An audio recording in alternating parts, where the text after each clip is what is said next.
Hello and welcome to Enemy Within, going out live on peoplesinternetradio.com with my co-host as always, Andy. Hello, Andy. Right, Tom, how you doing, mate? Pretty good. How's yourself? Yeah, I've had an interesting week. Pretty busy as always. Thanks to Tony and Jimmy, I've got a new sound set up, so I hope I'm sounding pretty crisp. Tremendous. We've got a couple of guests tonight. We've got our friend, Paul, our high-level financial insider. We've got to come up with a different name, Paul. Yeah, I think so. It's so cryptic. It is. But And we good have, evening to you both. good evening to you. And we have Mark Thomas from the Lords of Light Foundation. Hello, Mark. Hello. Hi, Mark. How's it going in sunny California? It's good. The season is upon us here. The summer's over in the desert where I live, so we're looking forward to the beautiful weather for the next, between now and the end of May. It's fabulous. Well, we're just talking about the drought in California just before the show. When was the last time it rained in California? Where I live in the desert, so it only rains a few days a year. We've had rain within the last 7 days here. Oh, wow. Well, it's not as bad as people think. But tell us a little bit about the Lords of Light Foundation that you're involved with and the website and everything that you're doing at the moment. Well, thank you. Certainly, Lords of Light Foundation is a 501c3, which is a nonprofit. And it's a project I had a vision of, saw the future when I was 22 years old, if you will. And so the 501c status was applied for and received from the IRS in September 2007. As a matter of fact, my oldest daughter, Jean, at the time, she was in 10th through 11th grade in high school. She helped me, her dyslexic dad, write the application for the foundation. So there's a great story that goes with that. Time will allow, I'll expand on that. So the foundation, basically what we do is we've put together a unique umbrella system. Most foundations, family foundations or nonprofits, are organized for a specific thing. We're organized for an umbrella of things, which I'll get into further into the show. So it's a unique model. It's a very exciting time. So I'm enjoying the foundation, getting it up and running and launching it. The website went live this Thursday. So how did you come about setting up the foundation itself? What inspired you to start?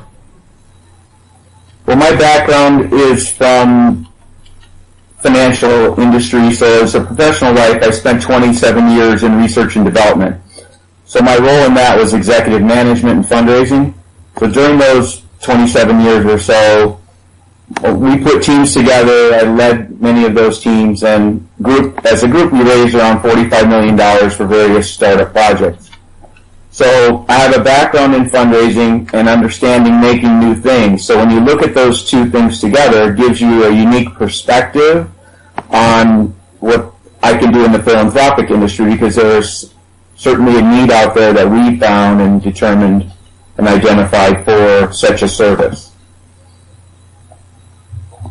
So tell us about the work that you're doing and all the branches of, because when I looked at the website, you're involved in a lot of different projects, and you're trying to get people on the ground from different aspects to do different things. So tell us about it. So what we basically have, the types of projects that we fund, or we applied for our status. People may or may not understand this, so I'm going to give you a little background. When you apply for 501c3 status, generally you apply for one or possibly two areas. When we applied for 7.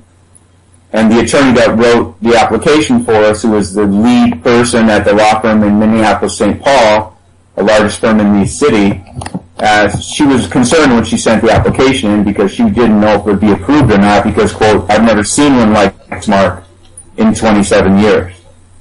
So basically what we have been approved to fund is conservation, preservation, education, food, healing arts, housing, renewable energy, and water. So those are the, quote, theme areas, or as my board of directors came up with, 7 pillars. Right. So you want to break it down and talk about what you're targeting in the different areas? Well, certainly, I'm gonna go with one of the projects that I found to be interesting, and one that we're going to highlight first. Program we're going to do is falls really under the food area, and so basically, the tagline we came up with is funding the foot soldiers, and that. Still there, Mark? Oh, we seem to have lost Mark. Are you still there, Paul? Yeah, I'm still here. Yeah. Oh dear, we seem to have lost Mark. Wow. Hello, Mark. Can you hear me now? You're back, yes. Sorry about that. Anyway, so where we were at was talking about our first program, which is basically funding the foot soldiers. And my daughter came up with that tagline, who's on the board of directors with me and very supportive and a great writer, super talent. So she came up with the concept funding the foot soldiers. The project is simply, you have people out there that are very good at boots on the ground. They've got a project up and running. They've got volunteers supporting it. They've got a game plan. They've been doing it for a period of time. And they get to a certain size and they kind of stall out. They don't know how to raise money. It's not what they're good at. What they're good at is what we call the ground game, which is helping people roll your sleeves up, do the physical work. So basically, what we're going to do is bring together our skill set of fundraising and put the fund together and then help those kind of people expand their operation. So I think that's a very strong need in the marketplace right now. There's a ton of foot soldiers all over the world that really need support, and that's kind of what we see as a great starter project. Yeah, well, one of the major things that you're looking at is supplying nutritious food to everybody on the globe. Correct, and if there's a way to do that, like these people have done, it's a unique, foot soldier, this woman we found in Colorado, and she's got an incredible story. So we want to highlight her story and all the hard work she's done and allow her to do something that she loves to do and continue to expand her operation without having any constraints on lifestyle and trying to eke out a living while she's doing what she really wants to do. So that's right now, her situation is unique. She's working at a full-time job to pay her bills while she has this other organization running, but she can't work on it full-time because she doesn't really have resources within her nonprofit to pay herself. So she works full-time at a job and she does her other project on the side, which, is quite an accomplishment, but we think that she's super valuable and we want to highlight her and put her out there and support her financially so she can continue to help feed people. Yeah, there are certainly a lot of groups or people individually who see the problem across the world, especially with the issue of people being supplied with food. But these people, a lot of the people who see it don't have any funding to do much about it. So I think that's a great idea. But we have a current situation across the world where most food is wasted, especially vegetation and vegetables, fruits. Most of it is wasted because of the supply to supermarkets. And it's something that needs to be stopped, or we need to supply the stuff that they're wasting to people who are hungry. Very true, and we're at one person at a time is the way we want to create tangible results, and that one person leads to 10, leads to 50, leads to 500, leads to change. So you have to get boots on the ground and tangible results, and then you can ramp it up at any level you see fit.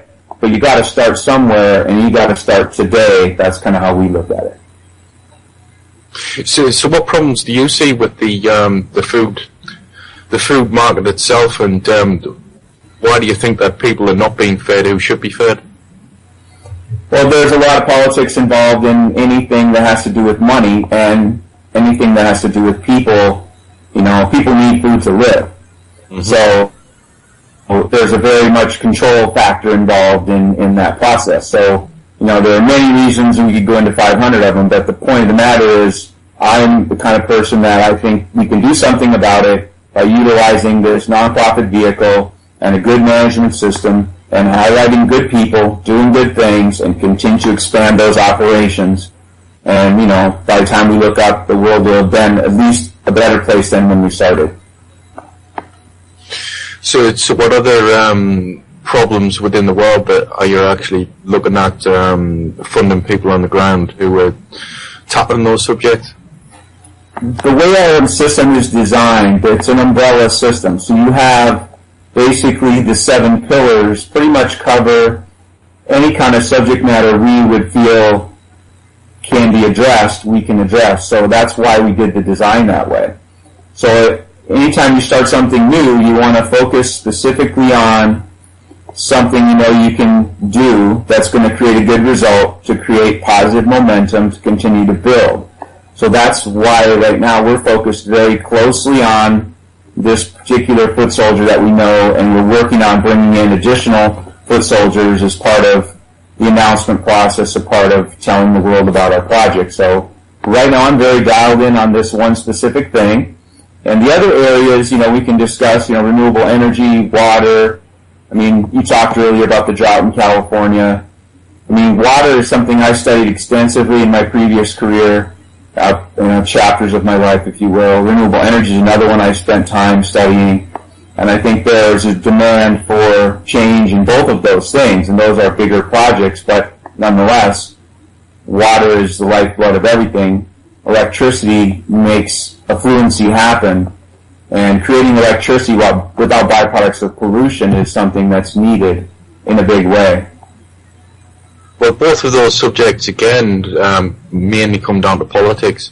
And that's the reason that water is not getting to the right places, or renewable energy is not being invested in, because of the politics around it. Correct. The only way that the people, in my opinion, can do something about it is literally do something about it. And that's what Lords of Light is all about, is to be able to create an organization that's funded by the people, for the people, and the funds are given to the people that are actually doing things in the market that aren't really wrapped up or targeted into politics. They're actually just rolling their sleeves up and doing the work. There's a lot of people in the chat room who don't like the term foot soldier because it conjures images of guerrilla posses. Well, my daughter Jean came up with that tagline, and if you think about it, what a foot soldier does, or what a foot soldier is the one with boots on the ground in the front line that's doing the work. It kind of comes from the Martin Luther King Civil Rights Movement. So understand the context that it came from, and you can apply any kind of context you want to any words, but that's where this one came from. Yeah, I wanted to talk about the renewable energy, because, like I said, it's all politics based, and there's no investment in renewable energy, when renewable energy is the way forward. We have the technology now, we have the capability to even improve on those technologies of renewable energy, but there's no focus on that because of the politics of wanting endless oil. Renewable energy has always been a convenience tax benefit for the wealthy. Designed by the wealthy. So when they implement a wind farm, the only reason it gets implemented is they get tax credits because the risk is too great for their normal standard business model, selling oil, when they can get oil out of the ground at X dollars a barrel, which is pretty cheap, and the wind farm costs a lot more, plus wind farms don't produce on a regular basis. So only time renewable energies really come online and then any kind of impact is when the tax benefits are in place for the investor to get a tax credit for putting their capital to work through a renewable energy project. So that's a valve, if you will, if you understand what I'm saying. The political valve that controls on or off renewable energy growth is the tax credit valve. If you open up the valve and allow the tax credits, money flows into there to get the credits. If you turn off the valve, money doesn't flow in because it doesn't stand alone as a successful business. Well, it seems the way that it's been implemented with renewable energy is the wrong way. We have wind farms in the UK. But they've been implemented in the wrong way, where they're wasteful of the energy. They lose a lot of energy when it's transmitted down the lines to the power stations or whatever. When they could set them up to run individual towns or cities, and then people would see that it worked. It seems like they've been set up to fail. Well, there's some issues with wind farms that are inherently in the design of the source. So if you understand the source, this is the wind. Well, if you want to run a city on wind, what do you do when the wind doesn't blow? Well, it blows pretty regular in the UK, so it's maybe it does. I'm just saying there are numbers out there that show whatever the percentages are, 38, 45%. Those are good numbers for a wind farm. And if the wind is not resident and blowing at a certain rate, those machines can't produce energy required for the customer. Well, I've seen the statistics, and the scientists say that it only would require 15,000 to 20,000 wind turbines out at sea to power the whole of the UK. And these wind farms actually produce too much energy in some places, and they switch them off because they're producing too much. So it's all political toyery. It's not working like it should. If a normal person was to set them up, it wouldn't be set up in the way that they are. It seems like they're set up to fail. Well, the setup was done in a way for them to get the guaranteed profit was in the tax benefit. Mm-hmm. So the project itself was not as important, because when the investor wrote the check to the wind farm owner, their first question was, I get the tax benefit, right? Mm-hmm. Before they signed the check. Once they sign the check, give it to them, then the management, implementation, and process, the money doesn't really manage that as much. And it's like anything new, you got to go through a learning curve, how to set up the farm, how to direct the blades, how to do all the maintenance, all the things that are required. So there's quite a bit of a learning curve there. But I do agree with your hypothesis. Mm-hmm. Politics drives how it's effective or not. Well, it seems that way, especially with the car industry. In America, everybody drives huge cars because there's tax breaks on buying a bigger vehicle, isn't there? That's what I've heard. Well, I think the tax breaks in the United States that I've seen are relative these days to cars that are using some form of electricity. Mm. You know, hybrids, Priuses, those types of vehicles. There's some tax benefit for people that are willing to take on the new vehicle. So it's changed. Yeah. Mm. That's more recent information. I mean, there's always politics that go on. People struggle with it, but recently, the Tesla and those type of vehicles have come on the scene, and, they're getting better and better at the electric car. The size of the vehicles, like I say, in America, they're huge. Sometimes you see the odd American vehicle on our road in the UK. You just see a Ford pickup truck, and it's huge compared to the vehicles that are on the roads in the UK. Well, I have to say, from my perspective personally, when I visited Europe the first time, I felt like everything was small. Yeah. Like the hotel rooms, the walkways, I was in Sweden, and it just felt like I was in a hotel, and it was just small. Everything seemed small to me. So maybe there's just a cultural difference between the wild west of the United States and the density of Europe. Well, I've been to America twice, and there is cultural differences. But that is a lot to do with the misunderstanding of how America is, how the different states are, and how wild it is in certain states. People live in the middle of nowhere in America. There's nowhere in the UK or Europe that is so remote like it is in America. Very true. But they don't promote as a tourism destination, come to Arkansas, rural city.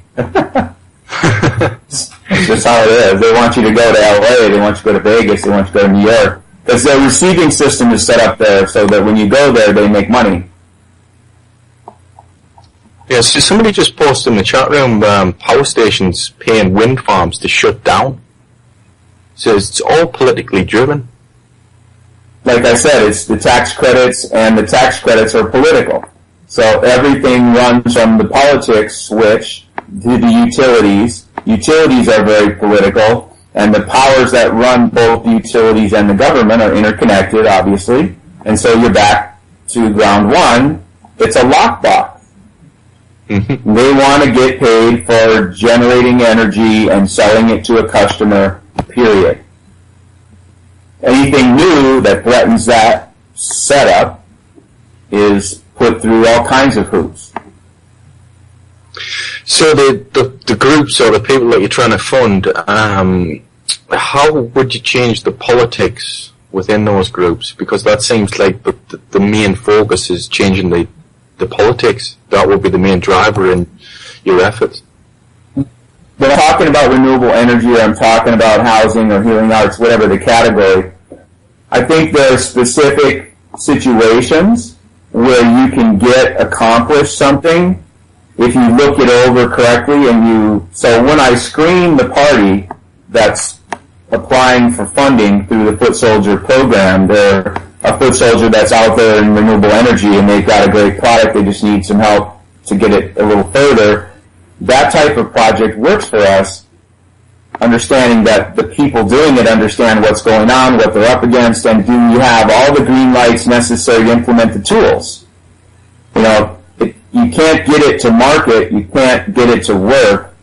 There's no sense supporting that effort until the politics are out of the way. So taking on the politics directly is very expensive, time-consuming, and it's a big, vortex that spins. It's hard to see it. Do you not think that you're headed for somewhat of a failure if you don't attack the politics head on? Well, I think as time goes, you do come after the politics, but I'm beginning the process here with what we're doing, and we're just going to go forward and help people and do positive things. And as part of that, politics will be addressed as a result of what we do. But to square off with the politicians out of the box seems to me to be a waste of initial time, and I know I could get something done with people that are making a difference in someone's life today. While I'm doing that, you build a reputation, you build, a whole community around what you're doing that allows you then to have a larger voice when you choose to address the politics. Yeah, well, if you certainly change the minds of people through your actions, through the groups, then affect enough people intellectually, then the politics will be demanded from the people. It's something people forget, that people are in charge of the politics. That's absolutely right, and that's the goal, and that's where we're headed. But we want to do tangible, hands-on projects to build momentum, right, towards that ultimate goal of getting things where they need to be. Because right now, obviously, they're not. Andy, you got any questions? Yeah, I've got one that's been put in the chat room by Unique Lee, and it's one that intrigues me as well. The website's called Lords of Light. What exactly is the Lord of Light a reference to?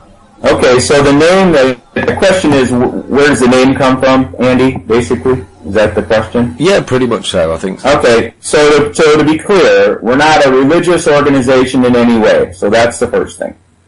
So when I started setting this up back in 2007, I wanted a name that was really, cool, that fit the vision of what I saw when I was much younger. And someone gave me a book, and the book was called Keys of Enoch, E-N-O-C-H. And J.J. Hurtak wrote the book. I don't know J.J. Hurtak. I'm dyslexic by nature, so I didn't even read the book, because anytime I read a book, it gives me a headache. It's a whole lot of work I don't like to do. I'll see the video or listen to an audio file, but to read a book is a laborious effort for me. So as I was flipping through this book, why do I have this book? This person gave me, I don't even read. So it must be something in it for me. I kept reading and digging into it. So what I found, the place that I found the term Lords of Light.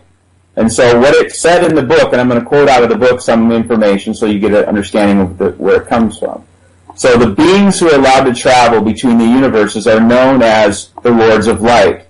Also, recording angel or chancellor of heaven, Metatron, told me, this is a quote from the book, told me that these lords are worthy to sit in the presence of the Father, for they choose periodically to leave his presence and go out and create other worlds of light known as worlds of Elohim, or God, is the way it's described in the Hebrew Bible. So that's where the name came from. And I really think that Lords of Light is a very cool thing, because as you're a little kid, like in our logo on our site, there's a single candle light. So if you light a single candle in a dark room, it shines light in a way maybe you didn't see. So what we do at Lords of Light Foundation is shine the light of optimism on problems, thus generating hope. So that's where the name came from. That answered the question, Andy? Yeah, it seems to be a pretty comprehensive answer there. There's a lot of references in the chat room, because it's Lords of Light is associated with Lucifer and Freemasonry. So you get a lot of comments like that. Well, Lords of Light Foundation is not in any way affiliated with those types of comments. Do we ever even consider those things? It's not who we are. What we are is about shining light on good things and doing good things to help people at a grassroots level on up. So the name came from the source I just quoted. Yeah, it's a tough name. It's just like when people make up names for movies. They take it from a reference. Rambo was taken from a make of corn, Rambo corn. So it's just, if you think something sounds cool, then, or it has a good sounding name to it, you're going to use it.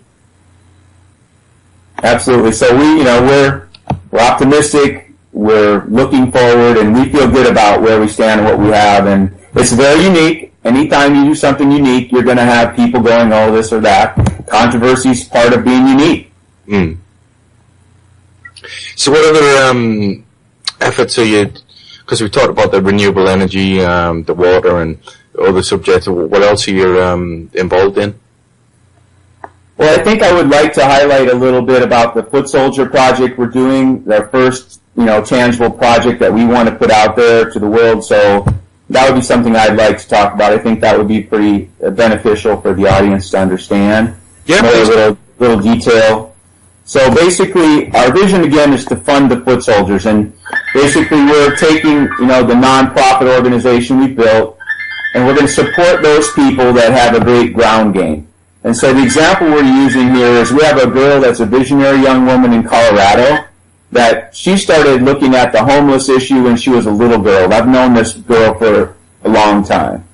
And so when she brought together 250 volunteers to help 40 students, through one-on-one academic career support, and she managed all this stuff as a nonprofit while she works at a job to pay her bills.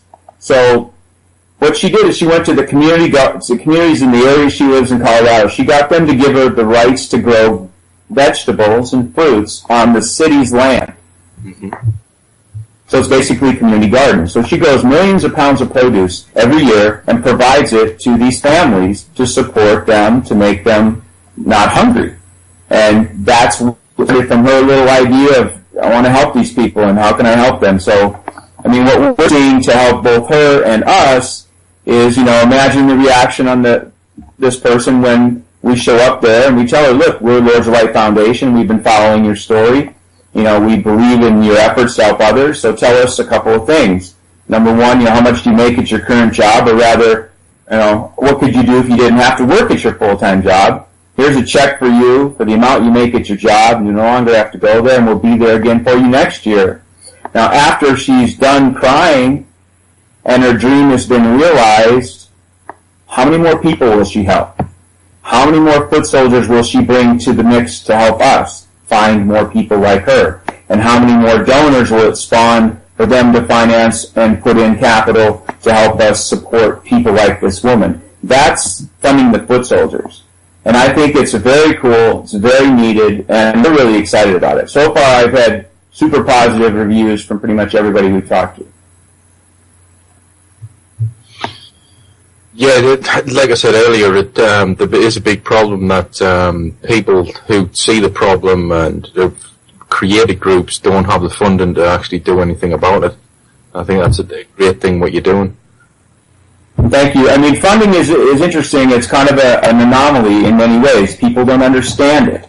I spent 30 years, better part of 30 years, on a phone asking people to give me money for commercial projects, and did it successfully. But in the process of doing that, I started out in a place that it scared the crap out of me when I first started, because it's just not something natural. It's very unnatural. You get, like, what are they going to think of me? All these thoughts that come up in your mind of fear, all the things you have to overcome. Well, you have to be fearless, you have to believe, and they have to feel that when you talk to them. Otherwise, they're not going to believe you can actually pull off what you're saying. They'll be polite, they'll say goodbye and hang up. So not only that process, but when you start to network into the financial people, they run in packs. So if you get one person at Country Club X to believe you, and they donate, the next thing you know, there's 10 more people standing with them. Because they know so-and-so, and so-and-so's got a great reputation. So as you start to bring in the people, you know, we're going to screen the funding sources just as much as we screen the foot soldiers, because you don't want either side to affect the ultimate outcome. It's got to be clean and smart and simple. So everybody's working together. So that's, you know, we're jazzed. It's time to go, as they say. I'm excited. Yeah, no, that's a great point, actually. You answered a few questions that were coming up in the chat room there about the funding. The funding's through donations, but obviously when it comes to politics especially, the donations are given for an agenda. They want to make the change that they want to see, and that's not necessarily the change that everybody else wants to see. So let me give you an example of what you're saying. I think I get what you're saying. So let's say one of our representatives, happens to be me, walks into a boardroom of a foundation that's to be nameless. Just that you walk in the door for a meeting, they're considering giving you a donation, so they said. So you show up there after great expense and preparation and do all this stuff, and you sit down in the boardroom, and there's 2 or 3 interns and 1 managing director. They're not the people that put the money in the foundation. They're just the people that run it for the people that put the money in. And you're sitting down with those people, and you've got, their cause happens to be feeding hungry people in Africa. And in this boardroom, in a very nice office, in a very fancy setting, you've got 2 people chewing on bagels and drinking coffee, saying how terrible it is those people in Africa are starving. And you've got a managing director that's sweating bullets whether they make good decisions or bad to keep their job. You know what I would say to those people? Nice to meet you. You know, if you'd like to consider funding Words of Light, just let us know. Have a nice day. Uh-huh. And I'm out. Because if you want to get the money from the money that's sitting there, you have to meet the person that has the pen over the money. The individual that put the money together. And then, maybe they work, maybe they don't. You don't have to take everybody's money. You want to be specific about who you take the money from. Because if the money comes with, quote, hooks in it, then you're going to really accomplish what you're saying. You'll end up being more like Wall Street or a hedge fund or the big banks, which Paul can talk to a lot better than I can. Or even, sorry, I was just going to say, or even the political parties, which seem to be taking money with a lot of strings attached. Well, yeah, Planned Parenthood. I mean, that's a nonprofit. I'd like to know and ask the question to the other nonprofits, where does your money go? You know, how do you spend? When a dollar comes into our organization, it's designed 75 cents on the dollar from day one startup goes to the foot soldiers, and 25 cents goes to operation. As we grow our fund, that goes to 90-10. 90 cents to the foot soldiers, 10 cents to operations. And I'd like to ask the other organizations out there what their numbers are. And I can tell you they're not great. they keep huge salaries, they take huge amounts of money, they've got these huge bureaucratic organizations, so they've kind of just become another place that they move money around. Yeah, I advise anybody listening to this show to look up charities and look up how much actually goes to the cause from those charities and find the lowest number that you can find. And some of them are below 1% of the money actually goes to the cause. The rest is administration. Actually, Tom, it might be a good point for me to jump in here to kind of provide some additional background, if that's okay. Yep.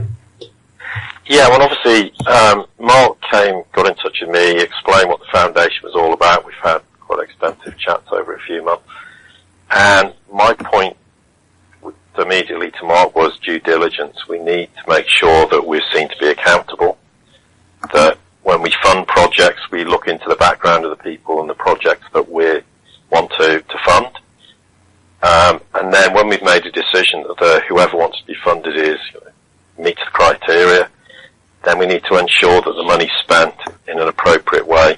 So maybe we phase it over a number of aspects of a particular project, but we can also help to manage the project for them, give them assistance, give them advice as to the best way to spend money, where to spend it. Because at the end of the day, the whole basis of this foundation will live and die by its credibility, and that's why Mark's emphasised already how important that credibility is. And that's where I kind of fit into it by saying, well, okay, from a due diligence aspect, we can make sure that every part of this process is managed, it's transparent, it's obvious to anybody from outside exactly how various projects are funded and how we assist those projects to get maximum benefit. But it's as much as well to say, well, okay, if you have a project A that you want $50,000, $100,000, okay, what do you intend to spend that money on? Okay, so you're going to hire X, Y, and Z. Who are X, Y, and Z? Do they have government affiliations that we perhaps would be ideally best placed to avoid? So we can assist in that respect, and it gives the project credibility and therefore reflects positively on the foundation as well. Would you agree with that, Mark? Well, that's what Paul does. That's why I wanted Paul on my team. When I first met Paul, there's super talented people. The best talent you can put around you, the better your organization is how I see it. And Paul is a rock star at what he does. So I want Paul to handle, so if somebody brings up the issue of due diligence, my answer is, here's Paul. And Paul just said it better than I could. And I have another lady that's working with me in the States here that someday Paul will meet, and her name is Rocky. And Rocky is a rock star in foundation operations. So she knows how to appropriate money, what's normal, what's not normal, how things would be perceived correctly, all that kind of stuff. So those two folks support operations. As I tell everybody that knows me, my job is I'm the one that goes out and brings in the money. That's my job. And I'm the one that chops down the trees and I throw them over my head, and those people behind me clean them up, put them away, and store them properly, and then we agree on where we dole them out. The trees are the money. And that's what I'm going to do. And I'm excited to have Paul with me. I'm very, very excited to have his talent and Rocky's talent standing with me, ready to go. So, times are good for me. It's exciting. And ultimately, the buck stops with you, so it's important that you put the right people in charge throughout the organisation. You got to help real strong due diligence to get the right people. You're going to come across people who you're going to kick out. It just happens in any group. I know from running groups that I run that you just kick people out. You think the good guys at the start and then they turn into somebody else. I think someone told me a long time ago, if you give somebody enough chances, they'll show you who they are. And once they do, then you got to make a decision.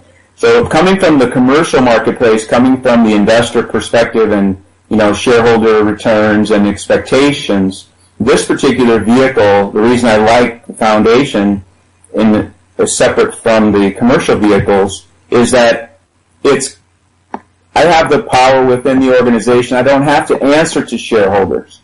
I do answer to donors to a certain degree. But if a donor's trying to be heavy-handed, then my team will sit down and say, what do we think? And maybe that heavy-handed donor needs to either be sat down and explained why this is what we're doing, or we just no longer accept their money. You have to accept their money. It's not an automatic. So what do you think that, personally, what are your greatest obstacles in the future, setting this up? And, well, you've already set it up, but... Well, the infrastructure of setting it up and the unknowns and, be starting from June 15th of this year when I pulled it off the shelf, so to speak, and dusted it off. Been sitting there just idling, pulled it off the shelf and set it up. Those, for me, were the most difficult times. Because I hadn't got the structure where I want it, the website where I want it, and found the right group of people. But as the universe is absolute, in my opinion, and Paul came to me from the universe, so to speak, and others that have been around me, and now we've got enough of a team put together where it's very strong. And the challenge is in any nonprofit is fundraising, but that's my role. So either I still have it or I don't. And I'll know that in the next 30 days. I've got a feeling I have it, and so do others that are around me. But it's like anything else. What have you done for me lately? That's how it is in the fundraising world. It's not about what you did yesterday. It's about what are you doing now. And bringing in the money necessary to make this happen is what I am challenged with doing. And so, let's do it. Well, like you say, most of the obstacles are at the first stage. The biggest obstacle is confidence from people who look at the web page or look at your foundation, or people who are potential donors, to get confidence in them that you're doing the right thing. But that only comes over time anyway. That's like anything. I think it's really cool ideas that we have with this lady in Colorado. When we actually give her money, I want to be there in person. I want to make sure that's videotaped, and I want to make sure that that moment is captured that will resonate with everybody, the reality of what this project does. I think that's a huge thing to put out on a YouTube channel and interconnect it with all your other efforts you're trying to get your name out there and trying to get people to understand what you do. You have to have something like that, and that, to me, is a great project lead. So we're very excited. We met with some people in Los Angeles last week on a big project that we hope comes together, and we're continuing to work every day, to be more service to others oriented. That's what we do. Yeah, like I said, that's the most important thing is people listening out, or people who are interested, want to see the progress, and they want to fathom it out for themselves and figure out what kind of guy you are and what the foundation is really doing. So the more information that you can put out on YouTube, the better. Because people see the progress, they see what you're trying to do, they see everything around the organization. And I think that's really great. And, I have 2 guys on my team that are non-paid individuals, just like Paul has not been paid. We've not done any of that yet. We've set the stage, okay? But when people start to see their time gets utilized, then they need to be compensated. Otherwise, they have to do something. Everybody has to make a living. So there's 2 people on my team that are very good at what they do. One of them is Carl Smith. Carl Smith is a social media specialist here in Southern California. Twitter, Facebook, Instagram, all that. He's a superstar in that area locally. He's done very well for himself. He started his own business. He's able to help us. And then I have another gentleman named Paul Omat. Paul Omat is out of Minneapolis, St. Paul, and Paul is the best I've ever seen at allowing and getting media to take your story. He took our startup company story and got me to be on the airwaves on CNN radio, Westwood One radio, PBS radio, PBS television, national newspapers, popular mechanics, on and on and on. So having those guys with me makes me more confident, makes me more ready to go fight the good fight, So it's an exciting time. We've got about 10 minutes of your section of the show when you're going to join us. So is there any information that you want to give out to the people that you haven't talked about already, and information about the foundation that people don't know? Yeah, I think the place that people can start is www.lordsoflight.org. So LORDSOFLIGHT.org. That's our website. You can go there and, find out about us, read about funding the foot soldiers, read about the 7 pillars, read about our organization. It's pretty laid out, up and running. And in addition to that, lost White. Oh, he's back. We just lost. Back, sorry. Yeah, we just lost. So the internet connection I think is struggling.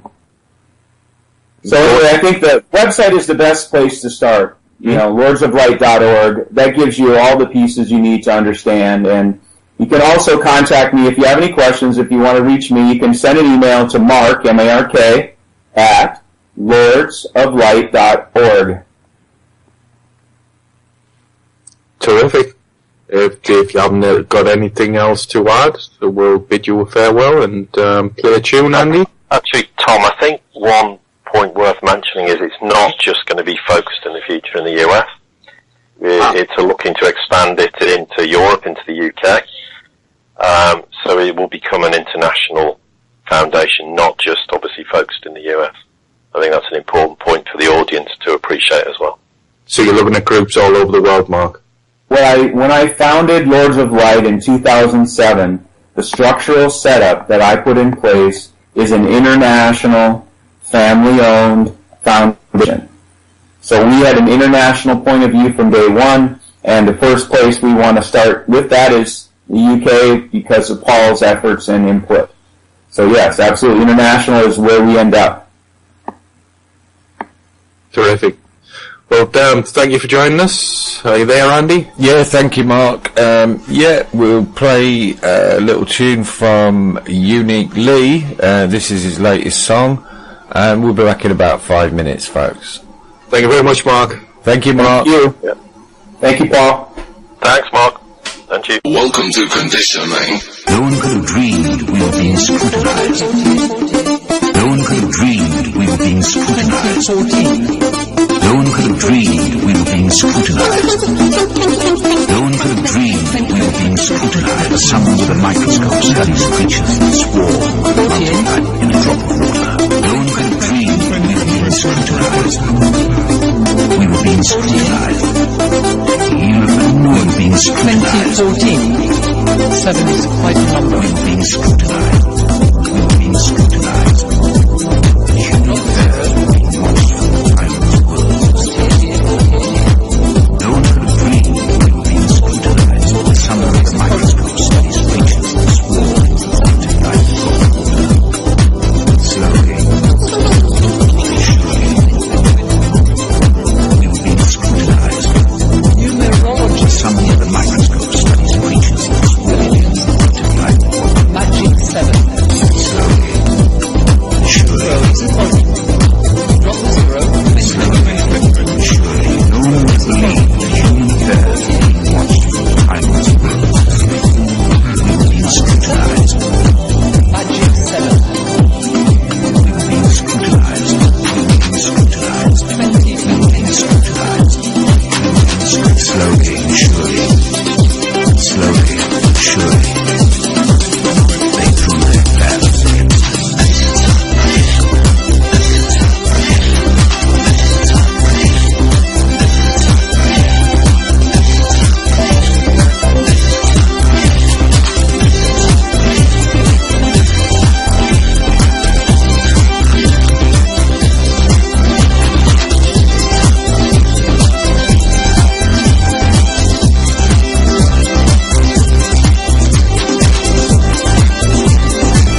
Hello?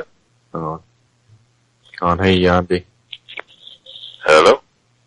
Can you hear me? I can hear you, Tom. Yeah, we lost Andy. Oh, sorry, had my mic muted there. Sorry, we're back on air, folks. Bit of a cock up there, but we're good to go. Paul, would you like to tell us about your latest developments? Yeah, well, I thought I have had some feedback through my own site and through personal correspondence about the whole issue of Russia, China again, and I've had people saying, well, I've dug up this picture of Putin talking to Kissinger in the 90s, and I've dug up this picture of Z, and he's now talking to the UK monarchy, and he's been over here lauding it with the Queen, and it's just the same old story, same old story, same old story. And, of course, it absolutely isn't.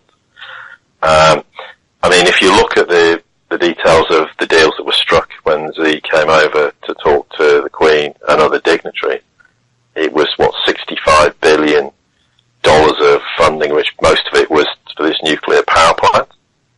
And it's just window dressing. It's not relevant. What the relevant point is, it's the Chinese are now coming into the UK and starting to dictate on their terms as to how business is going to be done in future. And people say maybe it's a bit petty, but the Chinese have never forgiven the UK for the opium wars, and they intend to make the UK cabal pay for it. That doesn't mean it's going to affect the likes of you and I, but they are determined to readdress this imbalance in the world, much as Russia is. And what we're seeing increasingly on a day-to-day basis is that Russia and China are not the aggressors. They are trying to implement policies, they're trying to change things in the world for the better. And they're not in bed with the cabal. I mean, and the whole point with China is China are the great master tacticians of the planet. They have spent years planning what they're doing there. They're not so much time-driven, but event-driven. So they will roll out certain projects, certain ideas that things need to come out in a certain order, and that's what we're seeing them doing. And likewise, Russia in their policy in Syria, they're doing it for a reason. And they're doing it at this time for exactly the same reason. And Russia and China are joined at the hip. This Russia-China alliance is way stronger than people appreciate or understand.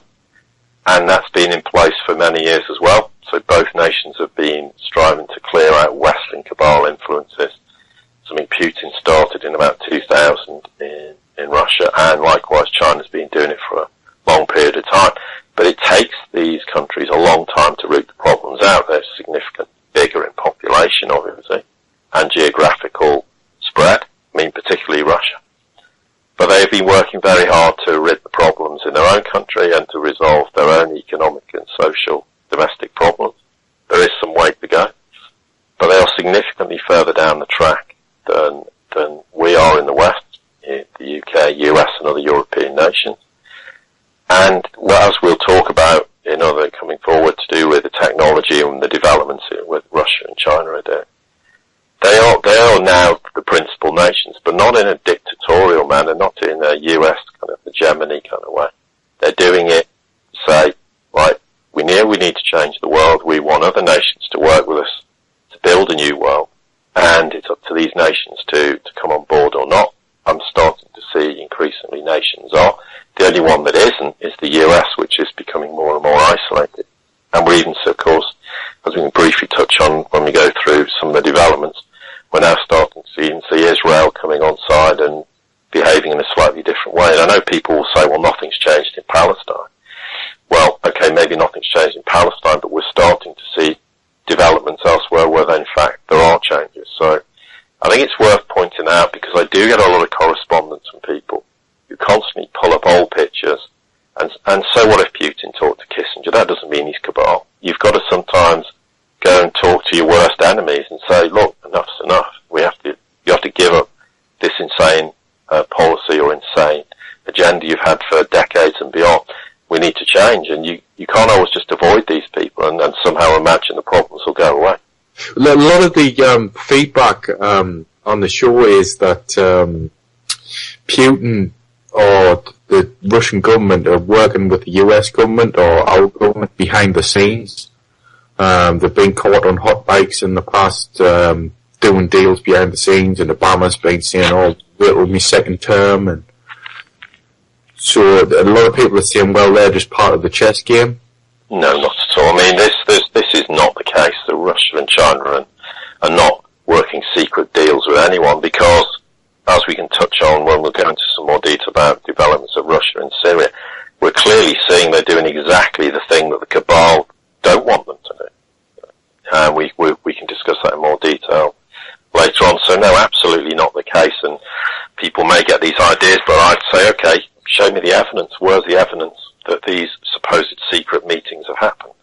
Because it's just, and if there is these secret meetings, why did the cabal engineer a coup in Ukraine with the sole intention of dragging Russia either into World War III, which failed, destroying the Russian economy, which failed, and to remove Putin from office, failed? Well, if Putin's cabal, why would they do that? Or is that some part, I mean, how convoluted and elaborate does this game get? Well, absolutely not the case. There's far more evidence that stacks up to prove that isn't the case than people's hearsay. Well, I heard a meeting happened here, there, and everywhere. There's no evidence of these meetings. But they've certainly been caught on hot mics discussing things that are not public. And I would argue, to be the devil's advocate, that America does things that piss off Russia. We do things that piss off Russia, so Russia would do those things anyway, wouldn't they? No, but it's the timing. I mean, if you look at what's happened, I mean, you've got to put this in context. The Ukraine coup was known by Russia months and months before it happened. And people say, oh, well, it's always good to out things. Well, Russia sat on it, did nothing, and said to the cabal, basically, well, just do what you want to do. If you want us to de-dollarize, we'll de-dollarize. We'll destroy the dollar in the process, but if that's what you want, fine. And China will back us up and do precisely the same, and we've seen the whole de-dollarization process happen. And, also to put it in context, I got told 3 months before the Ukraine coup happened, there's going to be a coup, Western-backed coup in Ukraine. But don't tell anyone it's going to happen. Well, not for obvious reasons, no. You don't say anything. Because it's not my position to make comments on that, but also, given what's actually happened, Ukraine was a really damaging episode for the cabal, which was probably ultimately what sowed the seeds of their annihilation, because from that point on, Russia and China put their foot on the accelerator and started rolling out the AIIB, the BRICS Bank, other financial initiatives, and now we're starting to see Russia now taking centre stage with China and obviously Iranian support in the Middle East. These are massive changes, and the US has been totally sidestepped and is now really practically persona non grata on a world stage in terms of these events, where in the past they'd have been stomping all over these countries, dictating, and that has not happened for a period of time.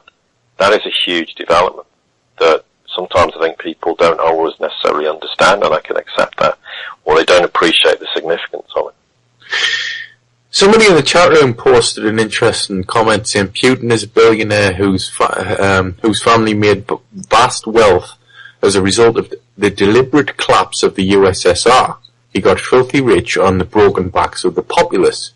I'd like to comment on that myself. The Soviet Union was a mess from the inside for the whole entirety of its existence. If you read books about the Soviet Union, or I've read books about the biological weapons and the military aspects of Russia, and they all say the same thing. It was all a mess because the government themselves weren't in contact with the forces on the ground.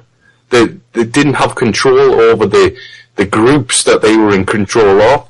When they outlawed, when they said they were going to stop making biological weapons, the people making them still kept making them because they were getting the money straight from the government. They didn't care. They had no control over any aspect of what they were governing over. So I don't buy the idea that it was deliberately collapsed, because it was going to collapse. Well, anyway. Yeah, it was, but it was the Western cabal were behind collapsing the Soviet Union.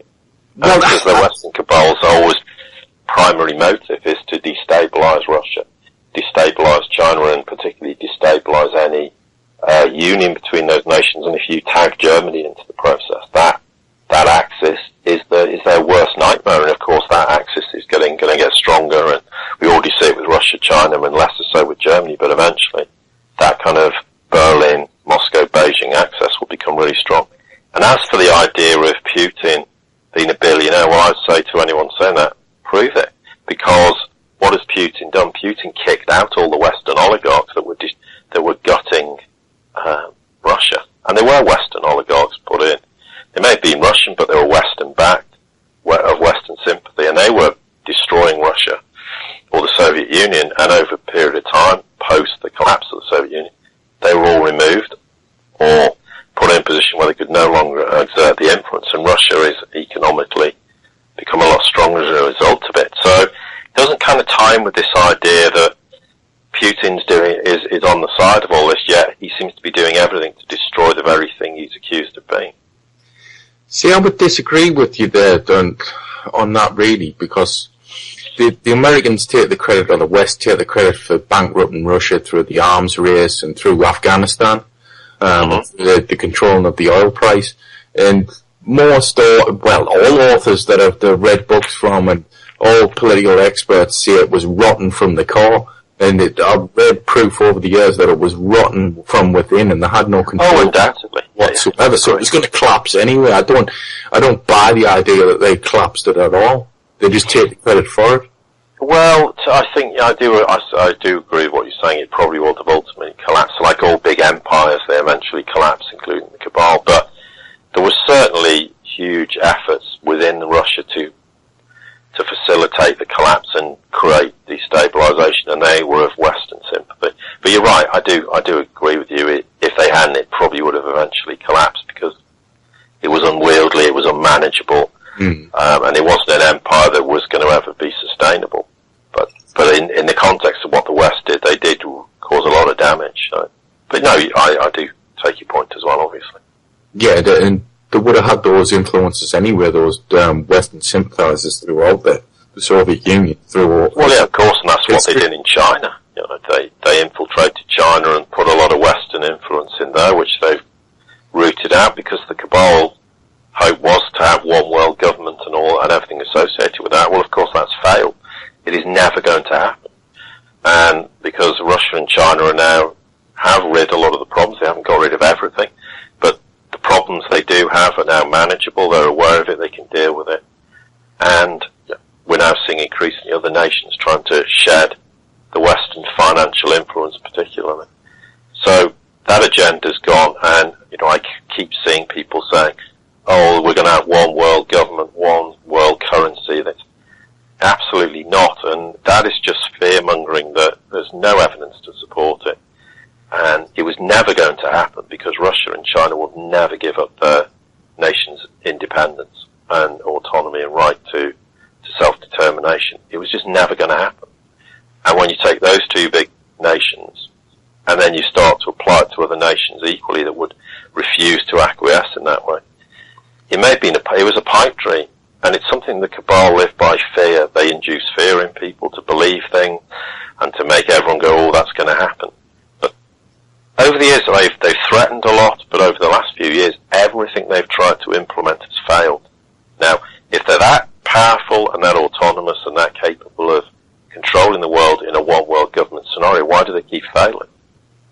Proof of the pudding's in the eating, and we're seeing they're failing miserably all the time. Well, it's not just Russia and China. There's a lot of other countries who wouldn't go with a one-world currency or a one-world government.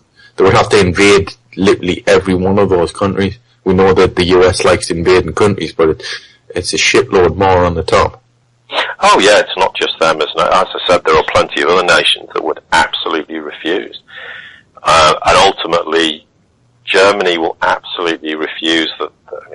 People say, oh, Germany's been the principal benefit from the European Union, but when the European Union implodes, Germany's on the hook for everything. So it's not, and Germany hasn't benefited as much as perhaps people would appreciate or realise. So they're certainly not going to give up their self-determination, and the German people are getting very angry now, as well as lawmakers and politicians, about what they now see as the role of the United States in the European Union and how they were dictating policy. And they're just furious with it. So, and we'll certainly see other European nations likewise will not acquiesce. I can't imagine Italy doing it, for example.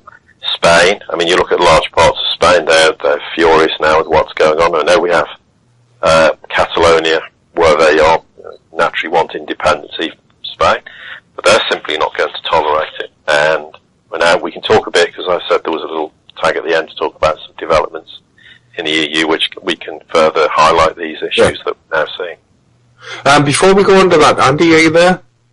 Yeah, I'm here, Tom. Do you want to play a tune and we'll reconnect this call with me, you and Paul? Yeah. Skype's just freaking out at times. That's a good idea. Okay, we'll be back in about 3 minutes, folks. Here's one from the Body Snatch. Hiya, it's Andy Young, and welcome back to Enemy Within.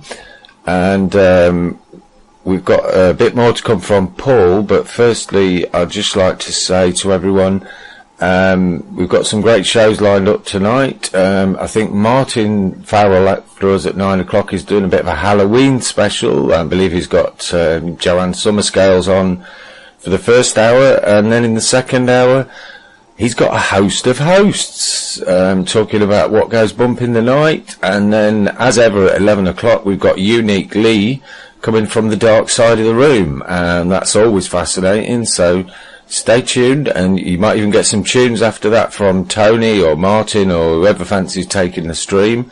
We usually have a bit of a party at the end of the serious stuff just to lighten the load a little. And Paul, back to you. Yeah, thanks. And apologies, it seems it's me who's causing the interference on the line, but anyway. Yeah, I thought the next bit we'd talk about would be about the Russian technology, which to put it in blunt terms, they are probably 60 years ahead of the rest of the world in terms of its technological advancement.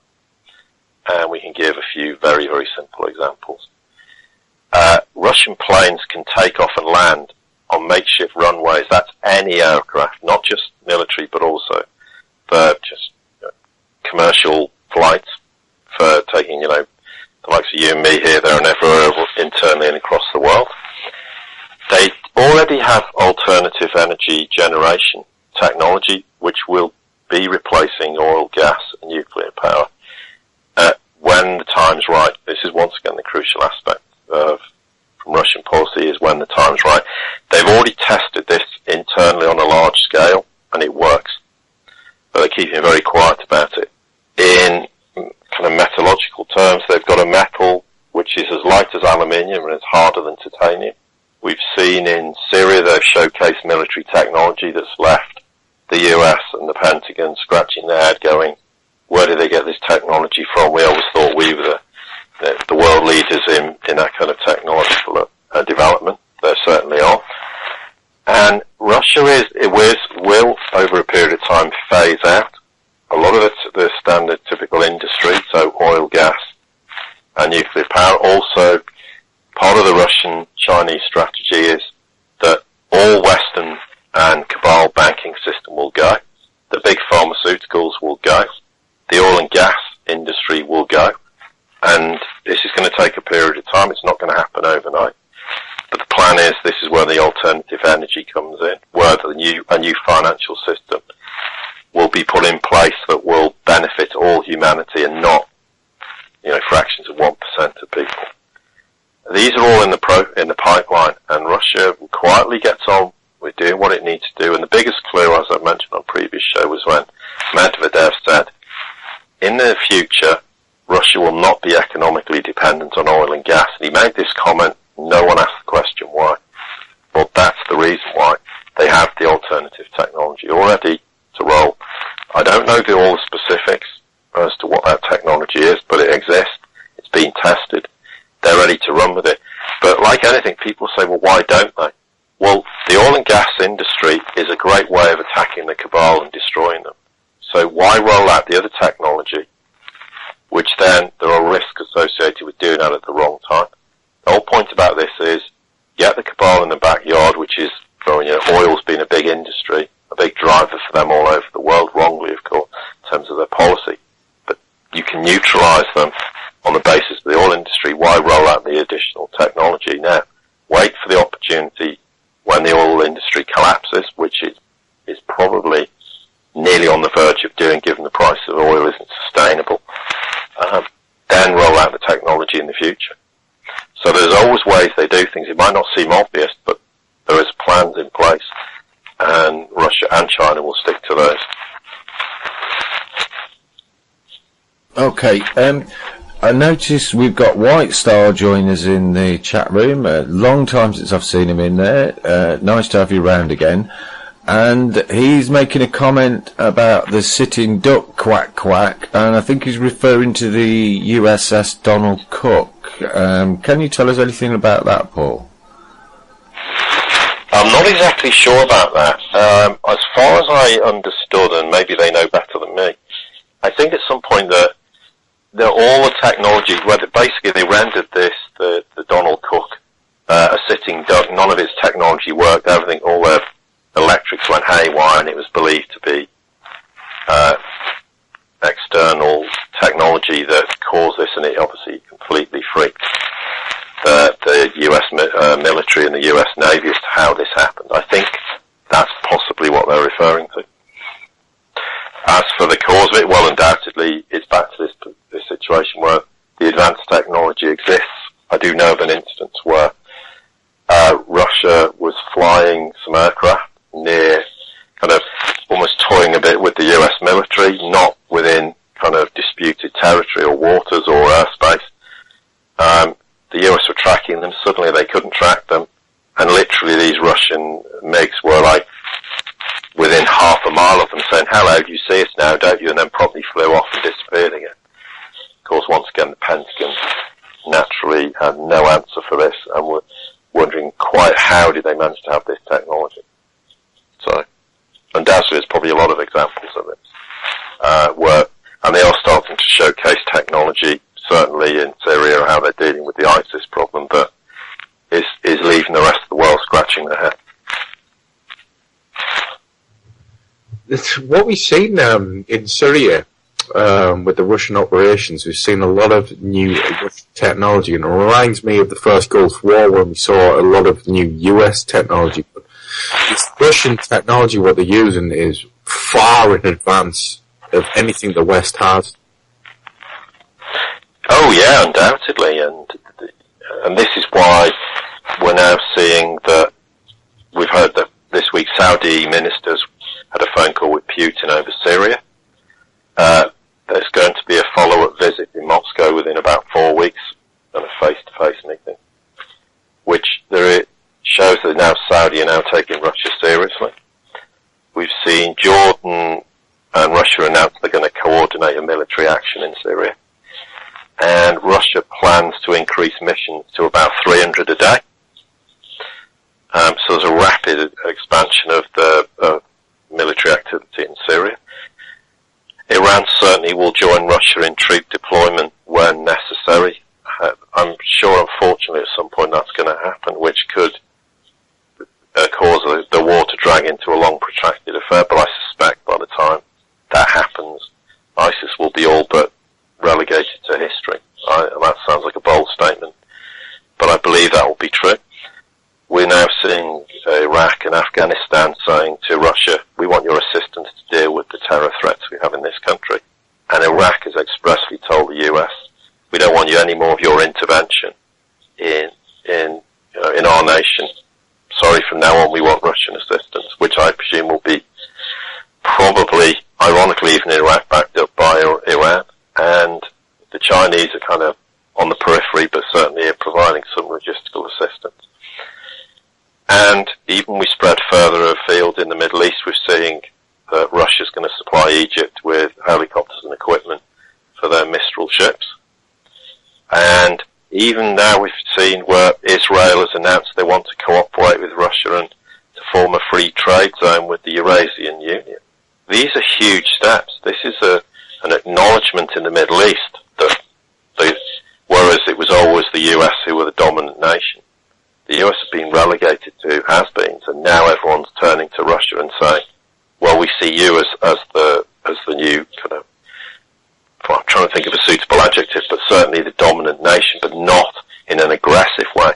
They see them as a nation who's trying to clear problems up, resolve issues, and that is why even we're seeing Saudi, who's obviously long been a vassal state of the US, now saying, well, actually, we really need to engage with Russia and Putin now as opposed to the US, and the US have largely been kind of sidestepped, and I think that's a huge development in respect of what's gone on in Syria. So where do you see things going?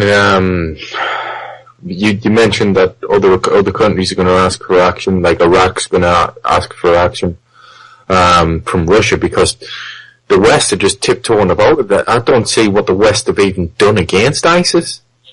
Well, they haven't, because as uncomfortable as people may feel about this, the whole basis of ISIS is it was Western-backed, Western-financed, Western-armed, Western trade. It was all designed to destroy the Middle East and create a long-held desire to have caliphites there, to carve up Iraq into three nations with the Kurds, the Sunnis and the Shiites, and the list goes on.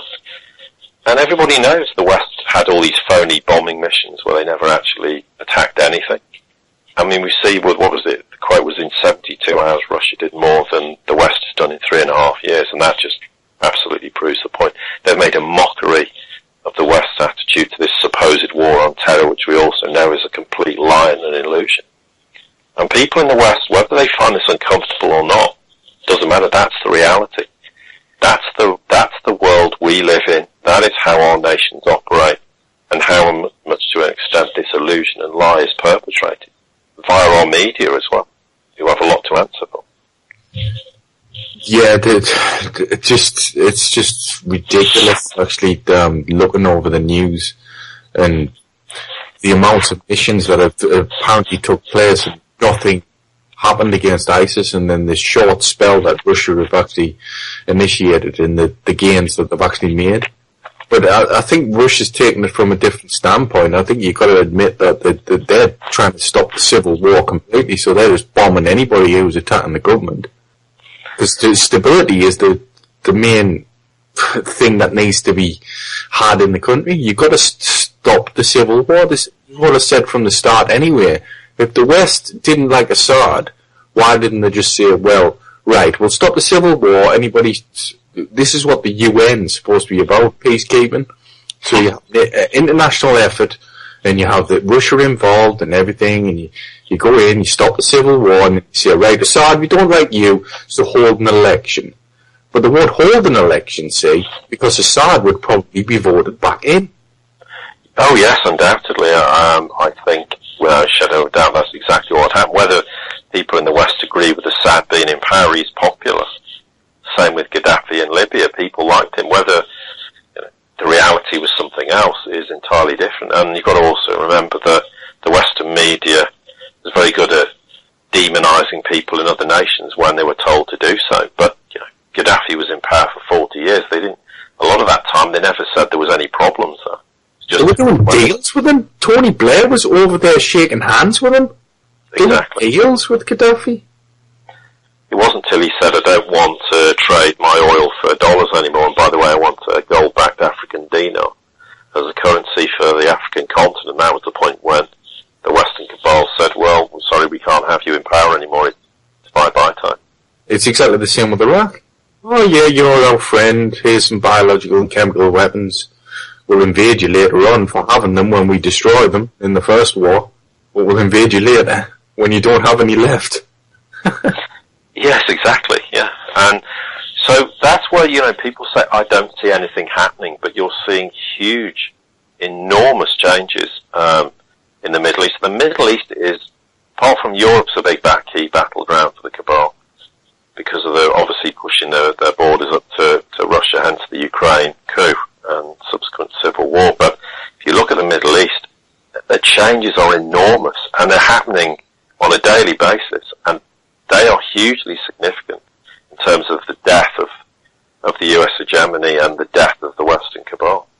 Something I noticed this week in one of the Red Tops, saw an article about a certain Tony Blair who apparently has apologised for totally screwing up Iraq. What do you make of that, Paul? 'Cause it's quite an interesting development. Well, he can apologise for making a complete mess of Iraq. But the point is, the question I would ask him is, on what grounds and what was the basis for you to go into Iraq in the first place, and what was the truth and reality of that? I mean, platitudes are meaningless to me. We had no right to go into Iraq, whether on any grounds whatsoever. I don't think anybody can deny that now. So apologising for a subsequent event that's killed, I don't know, 1 million Iraqis have died. You know, we had Fallujah, where we had the white phosphorus incident, which is a violation of international law, and the list goes on and on and on.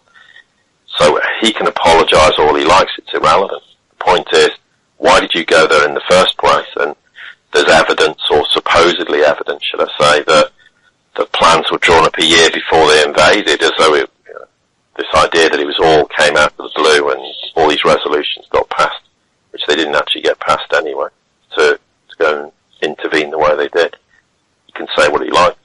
It's meaningless, and I'm not interested in apologising for something that should never have happened in the first place. And anybody in that position would know it was completely inappropriate to do what they did. Yeah, somebody in the chat room saying I have a book by Gaddafi, Escape to Hell and Other Stories. I suppose in years to come it'll be outlawed to own books by these people. I just typed in the chat room, no, you can still read Mein Kampf. No, they won't be outlawed. In fact, the reversal happened. I think outlawing books will be the straw that breaks the camel's back. I think that's too far. It's like censoring the internet. They'll do it. They try to do these things in steps, but even the first steps is too far anyway. People that's never going to happen. You know, we're back to the fear mode that all these things are going to happen. It's not going to happen. People need to get out of this fear mode that the cabal are going to do X, Y, Z. Now, if people want to talk about censorship or surveillance, the surveillance has existed in the United Kingdom for decades. Okay, the internet allowed it, another way of surveying people. But surveillance has been around. Do they think all phone conversations are being recorded forever? People have been under surveillance a lot longer than they realise. It's only that the cabal suddenly thought, oh, it's great to tell everyone about this surveillance and frighten them half to death that, someone's going to come knocking on your door and cart you off in the middle of the night to some unknown location where you'll never be seen again. How often has that happened? It just doesn't happen. It's not a reality. The reality is the cabal largely operated by fear to control people. When people escape the fear and realise it's largely complete nonsense, then their ability to control people is diminished rapidly. Chris in the chat room saying, what's the second part to Mein Kampf? And I just replied, Mein Rainbow. But I think what's worth going on, we've focused a lot on Russia and what they've been doing, but we look at just Chinese developments in the last couple of weeks, and they've allowed Iran to take 2.8, people say, well, it's only 2.8, so what, but it's a stake in the AIIB, which, for anyone who's not sure, that's the Asian Infrastructure Investment Bank. Shows, again, Iran's growing presence in the Middle East and on the world stage. And China wants this three-way cooperation with the US vassal state Japan, and it has been since 1945, and people may find that a little bit difficult to believe, but that's a reality. And they also want to join with South Korea within no more than 5 years to form some East Asian community and cooperative where those nations can work together for mutual benefit, because, let's face it, Japan, if it wasn't a US vassal state, would not have been economically destroyed the way it has by QE. I mean, we think we have QE on steroids in the West. I don't know what you would describe QE in Japan. But they've wrecked and destroyed that nation. And it's been, obviously, by the usual cabal method of stealing anything that was worth anything and gutting the nation and leaving the nation staggering with vast amounts of huge debt and an unsustainable economy. So China wants to readdress that balance. They've also said they want to cancel the debt. China is the world's most impoverished nation, which there's an argument we should cancel all the debt, but that's a whole separate subject. But certainly that's an encouraging development. Of course, China's issued the first government bonds outside China in London, no less. I think the irony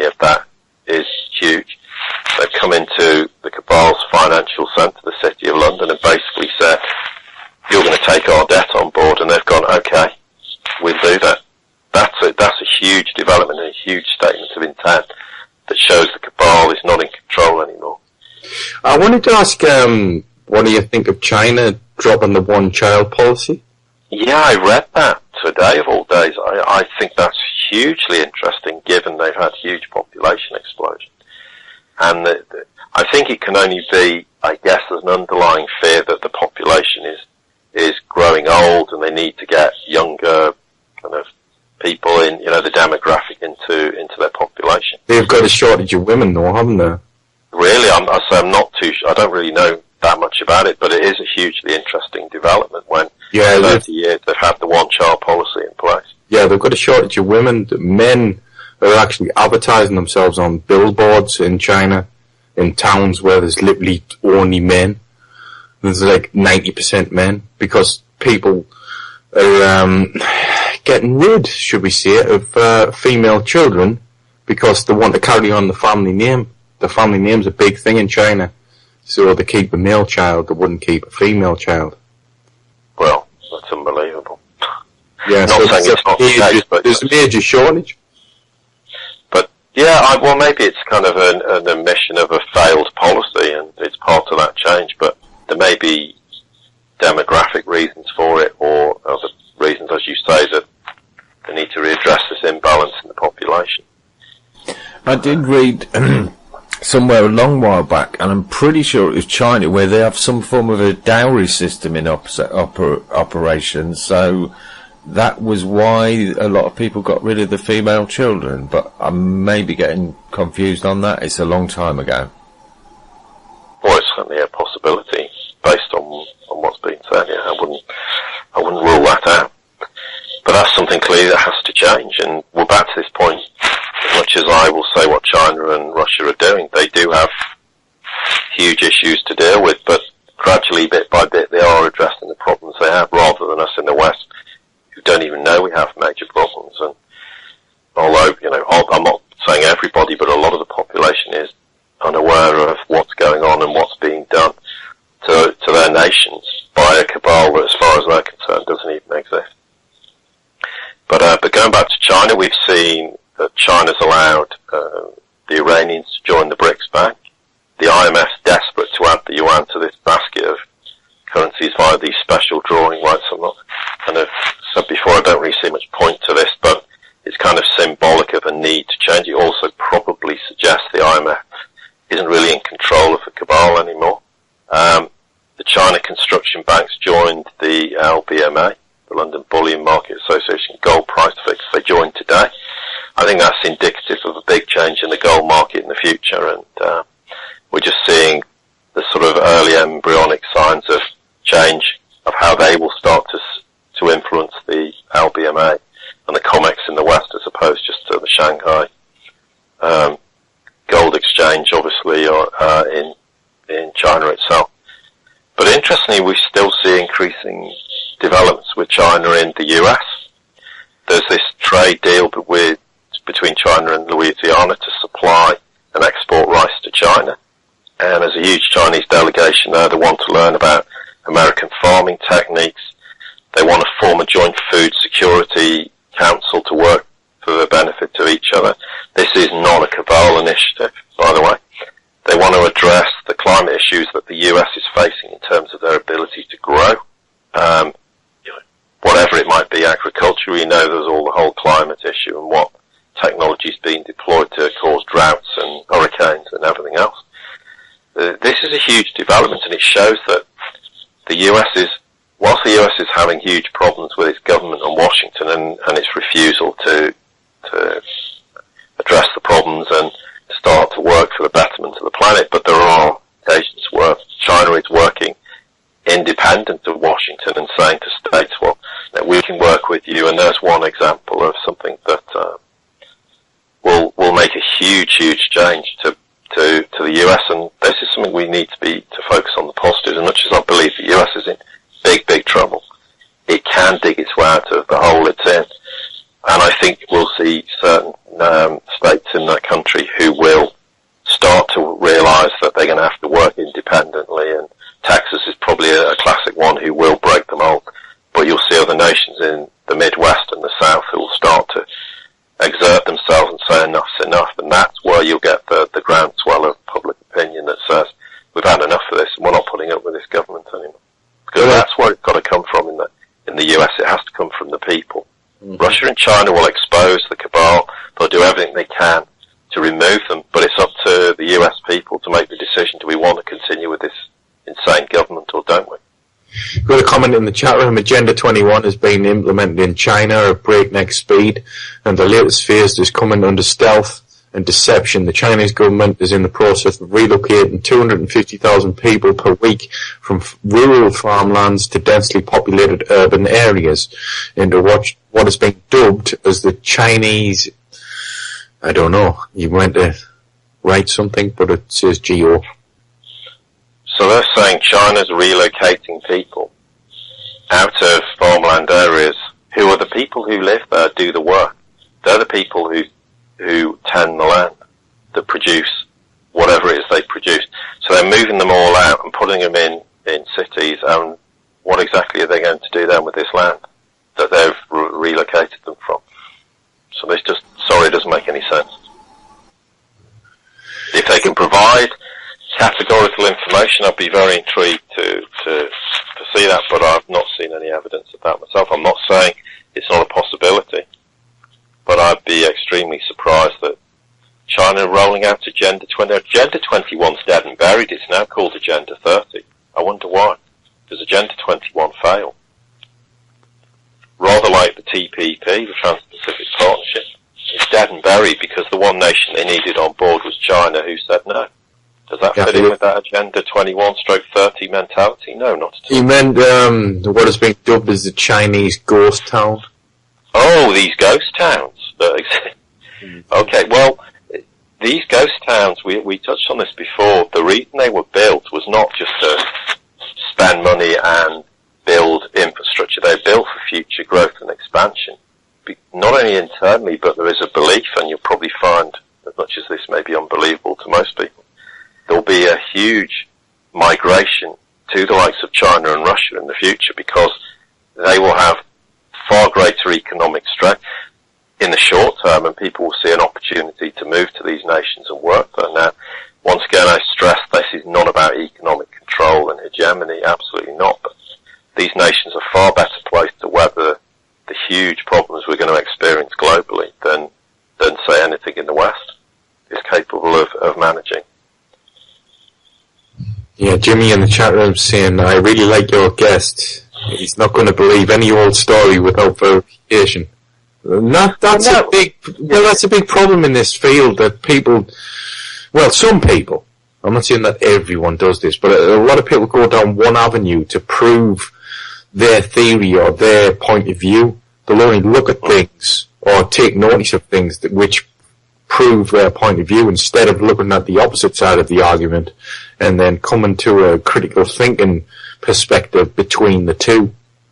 Oh, I agree. Well, this is why everything I talk about is proven fact. A lot of it's now even in the mainstream media, ironically, are covering a lot of this. And just as a final point with China, Germany's kind of Dutch Bourse Group has joined forces with the Shanghai Stock Exchange and China, financial futures exchange to trade in yuan-denominated products. That was announced this week.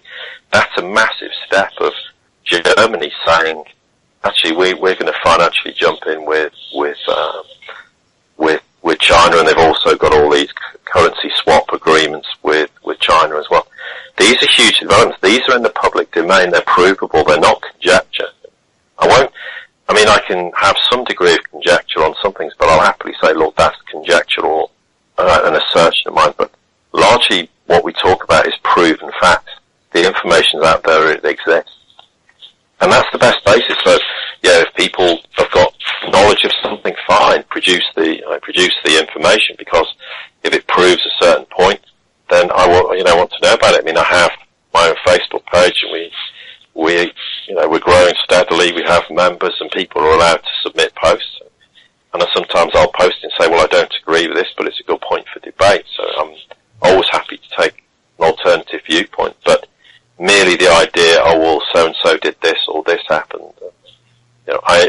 Unless the evidence exists, there's no point pursuing it, because we're at risk of falling into the trap where, fear predominates and people imagine all manner of things are going to happen or will happen. Well, they're going to happen. Why have they not happened so far? When the cabal's on the ropes of the world's financial systems in serious decline, we're seeing the rise of Russia in the Middle East, all the other things we've talked about.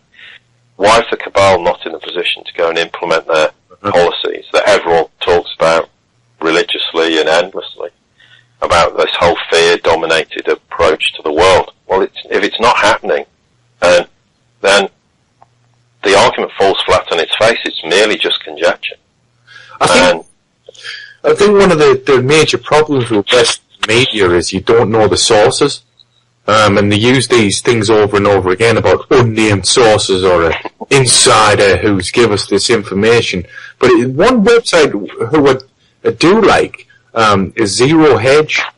Mm-hmm. Now, there's a website that gives you links all the way down to where they got the information from, and they give you their opinion on it. So you can look at it yourself and go, all right, well, they've come to a decent conclusion there. Or, well, I don't really agree with that. So they'll come to a different conclusion. But at least you see the sources all the way down it. Mm-hmm. No, I agree. And I think it's, that's the point. And I think just, because even though there's a lot of focus on Russia and China, there was a couple of points about developments in the European Union I think are worth mentioning, and they'll take a couple of minutes. But first thing is Poland's obviously elected a Eurosceptic government. Which I think will see a huge change in Polish policy towards the Ukraine. It will see a huge change in their policy towards the European Union and also to Russia. To the United States, given that Poland's been a semi-vassal state of the US in terms of military activity for a number of years. We're seeing Slovenia said, look, if we don't sort out this immigration policy in Europe, then as far as they're concerned, the EU's over, and they've said that other nations have suggested similar concerns. There's a lot of mainstream media talk of Merkel resigning before the end of her term. Well, I've talked about this before, that the lawmakers, commerce, and even the people now are getting fed up with German policy, both domestically and abroad. And we saw a demonstration in Berlin against the Trans-Pacific Partnership where there was 250,000 people. Just to stop you there, how long does Merkel actually have left? I think it's a couple of years or so. Right. I was surprised she's still there, but I got told this yesterday actually. The only reason she's still in power is because Germany can't find anyone as an alternative. That's how bad things are in Germany. That they can't find anyone as an alternative, and she's just having to hang on. Because I think she's had enough and doesn't want to be in that position anymore, but they haven't got anyone to replace her. That's a good point, actually, because you don't see any opposition in Germany, do you? No. You don't see anybody piping up from any legitimate opposition. No, exactly. And on the subject of the kind of Eurosceptic parties, we've got Portugal is banning Eurosceptic parties from taking office on the grounds of national interest. I mean, it's incredulous, and this came after Portugal's left demanded the end to austerity measures and the rights to self-governance, basically saying we don't want to be part of the European Union. And yeah, that's actually a socialist government as well. It doesn't matter which side of the table you're on. If you're anti-Euro, then we don't want anything to do with you. You're not allowed to be in charge. What? That's a dictatorship? Well, that's what the European Union is, largely a dictatorship. And we're also seeing, I think, evidence of Spain and Italy that they are likely to form Eurosceptic coalition governments that will say we've had enough of the European Union and we just want out of this. We're sick of it. We know, and I know that Austria, Germany, Holland, and Finland are having, and also the French to some extent, are having discussions behind the scenes of finding ways of getting out of the European Union, because everybody knows it's dead and buried. It's just a question of what's an optimal way of trying to get out of a huge mess and cause minimum amount of damage. But I think they're running out of time, and unless they act soon, I don't see any way other than huge, huge problems for all nations, and especially for Germany, and probably France to a certain extent as well. So in the last few minutes of the show, please bring up any subjects that you haven't covered so far. Well, I think one point that came out this week, and I did make some reference to this on my own Facebook page was the US strategic oil reserves are going to be sold. Now, this is a huge development for a couple of reasons. We've seen the debt ceiling not raised for months, and apparently they're not spending any money. And this is conjecture, I suspect the US has been selling strategic reserves to try and pay their bills. They're now admitting they're going to have to do this. It would suggest their money printing days are over, and ergo the Federal Reserve is no longer under the control of the cabal. That's speculation on my behalf as well, but there seems to be increasing evidence to support that. I think it shows the fact that the cabal is really desperate now if they have to resort to selling the US strategic oil reserves to pay bills. That's a recent development this week, and I think interestingly, of course, as well, is China's stockpiling oil. I think it's nearly filled all its capacity. I think it's now trying to get hold of additional oil tankers so it can store other capacity, and of course it's buying oil very cheaply because the price of oil is hugely deflated or depressed. And so the irony is the US is selling its oil, which is like the family silver, to acquire worthless dollars, whilst the Chinese is dumping worthless dollars to acquire oil. I mean, the irony is just can't be lost on anybody. So that is a massive development, and once again something that people may not appreciate or even be aware is happening. But it's a clear indication that the US is in huge financial difficulties now, and its ability to go to the printing presses and print more QE seems to have gone by the wayside. We'll see. I mean, it could be that in a month or 2 weeks the US pipe up and say we're printing billions, trillions of dollars with QE to infinity. We'll see. I mean, there has been backdoor QE going on all this time via some very convoluted routes, principally through Belgium as one of the nations partaking in that. Also, I suspect what's happened in Japan with QE was a backdoor way of financing the US, but it's a huge development and probably something is a good point at which to finish. Yeah, just on the QE subject, people are under the misunderstanding that it's basically printing money off the press, but a lot of that money is digital money, isn't it?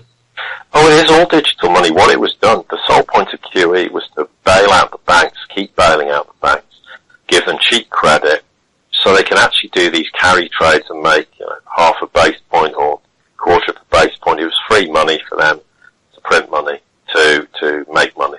It never made the mainstream. It was never about stimulating the economy. It was to bail out banks and prop up the cabal financial system. That's the truth.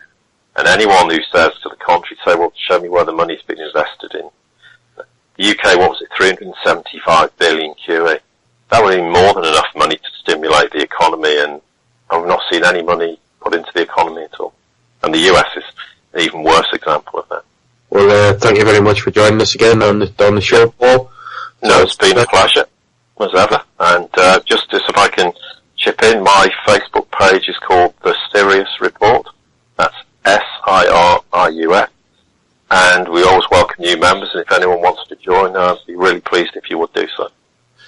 Thank you very much again. I'll hand over to Andy. Yeah, I've dropped the link into your Facebook page in the chat room there, Paul. Thanks ever so much again for coming on and introducing us to Mark again. And I'd just like to say... Sorry, what did you say there, Paul? I just said a pleasure. Yes. Oh, always a pleasure to talk to you. Yeah, absolutely. Likewise. I'd like to say we're back on tomorrow at slightly different time. It's 1 p.m. because the guys on the other side of the pond haven't changed their clocks till Sunday. So we're starting an hour early. We'll be on 1 till 3 p.m. And if the gods are with us, we'll have Max Eigen on with us. So that should be quite a show because he was celebrating his birthday, and it'll be about midnight when he gets on the show with us his time. So could get slightly interesting there. And then we've got Ben Emlyn-Jones on Sunday on Spreaker at 7 p.m. UK time. Oh, yes. And I don't usually get to say this, but please check out the Facebook page. It's Enemy Within Radio, all one word. And it's at Enemy Within Talk on Twitter. And if you're searching on Facebook, it's best to search Enemy_Within. Thank you, folks. Thanks, everybody. Thank you, Paul. Thank you, Tom. Thank you. And good night. We'll see you tomorrow.